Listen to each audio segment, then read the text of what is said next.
Hello, I'm back again. I got some thoughts today. Yeah. I guess I'm sitting up here with Michigan stuff on. Of course, they just get them beating Purdue. There were 18 points, 5 minutes left, and they had the ball. I wasn't too much worried about that point.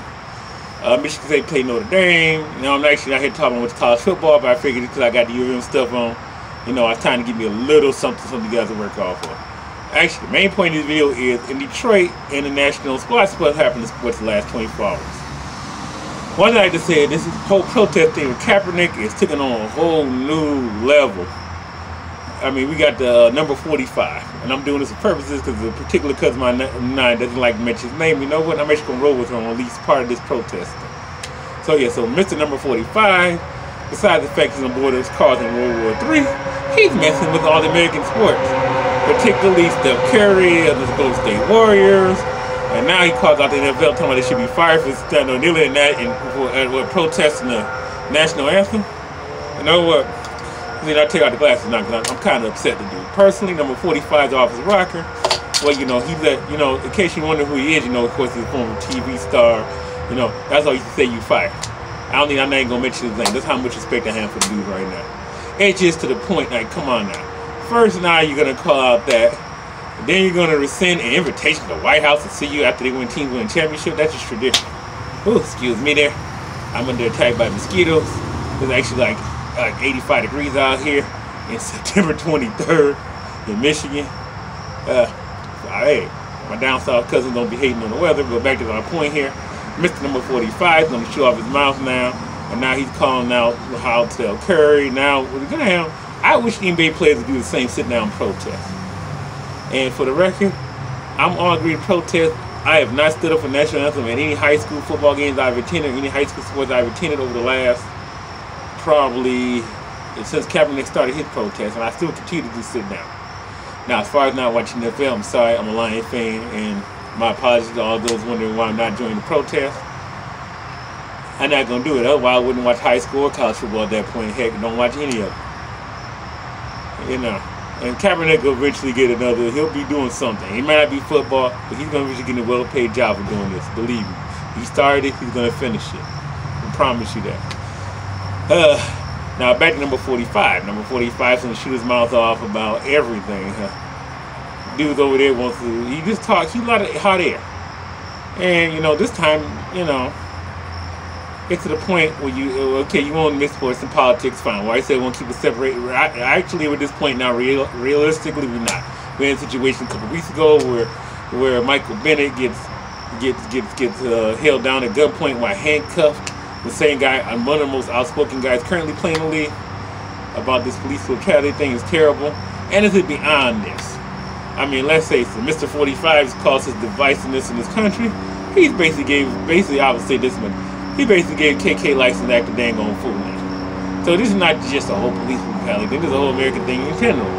And then, of course, our problem is also some of this protest should be centered around dealing with people within our own communities, especially minorities, Hispanics, blacks. And the situation with each other, you taking on each other for no reason. That's just about as bad as the police, or worse than any of the police brutality that goes on. Not that the police brutality is wrong, but I think we need to use as a broader scope, a way broader scope to make sense of light of this. It's kind of sad I have to watch all this stuff till I try to enjoy sports and then this happens, right? Well, part of the deal, right? So it's already used like 68 the fist at the Olympic Games.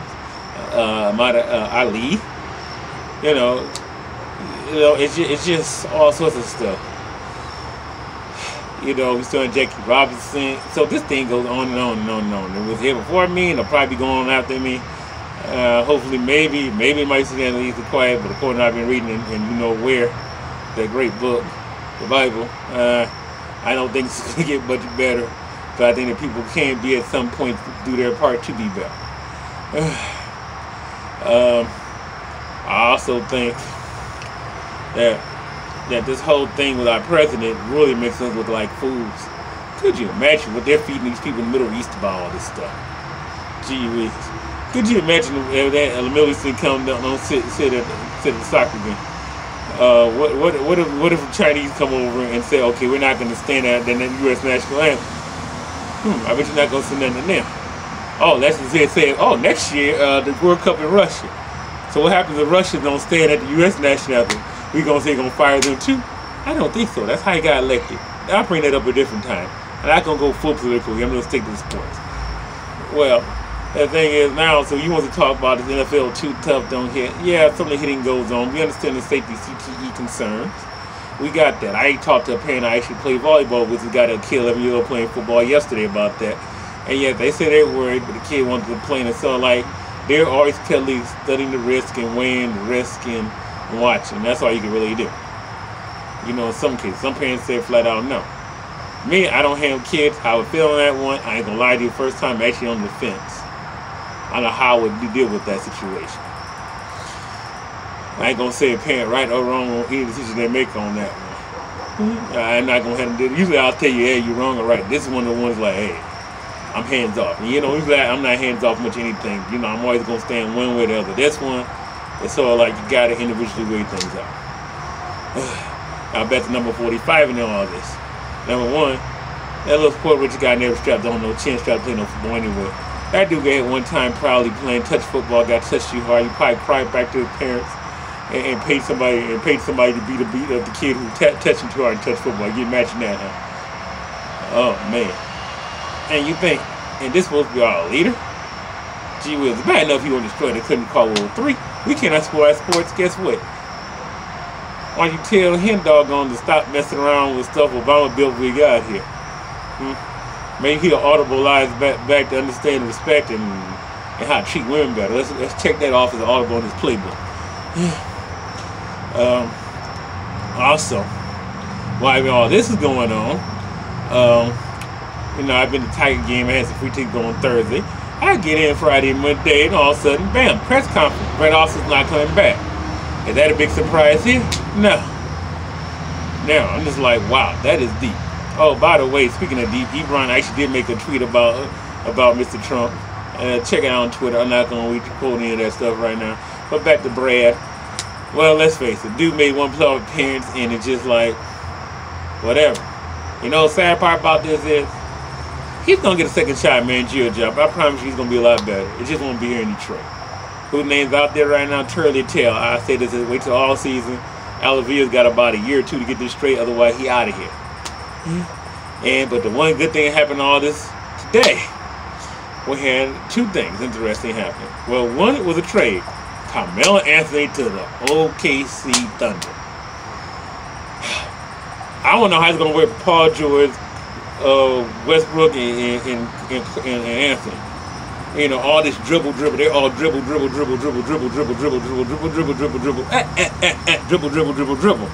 So here goes how we're gonna do this. If we can't bounce it, put it down. And who's gonna put it down to give the other guy? I don't know. I mean, Westbrook's the point guard, but he likes to score. He's a great passer, and you got Carmelo, who's one of the worst assist ratios of anybody this generation heading to the Hall of Fame. You got PG3, who's a one-on-one player. How that's gonna work out? I don't know. I don't know. Y'all gotta work it out. I'm just glad Pistons got Avery Bradley. He's gonna bring some hard-nosed basketball back to the city. He's actually good, considered an old school cut guy, cut from old school cloth from basketball player. I already love Bradley. I ain't seen him play a single game yet in a Pistons uniform. Okay, at least the Pistons preseason take more for than the Red Wings preseason take it. $44. I call it a jive turkey. Oh, in this case, a frozen jive turkey. And last but not least, and I knew it was going to happen. He just plays it so low-key and cool. Mr. Jim Caldwell got his contract extension. Baby, he's going to be our Super Bowl winning coach. Trust me on that one.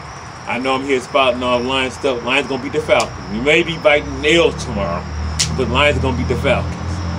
And that's all I'm going to say to y'all. And I'm just glad he got his contract extension. He earned it, deserved it. He's a great leader. Great coach, always keeps his head on about his wits. If he gets upset, it's a real reason. He gets excited, fired up, it's a real reason. He's not out there just spouting off, be starting off. Not to say I can coach the same style. Most of the time I can, but every now and then I gotta let it go.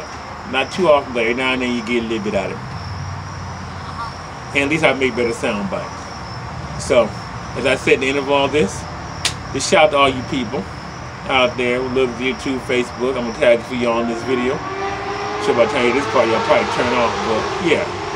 Number 45, shit your dang on trap.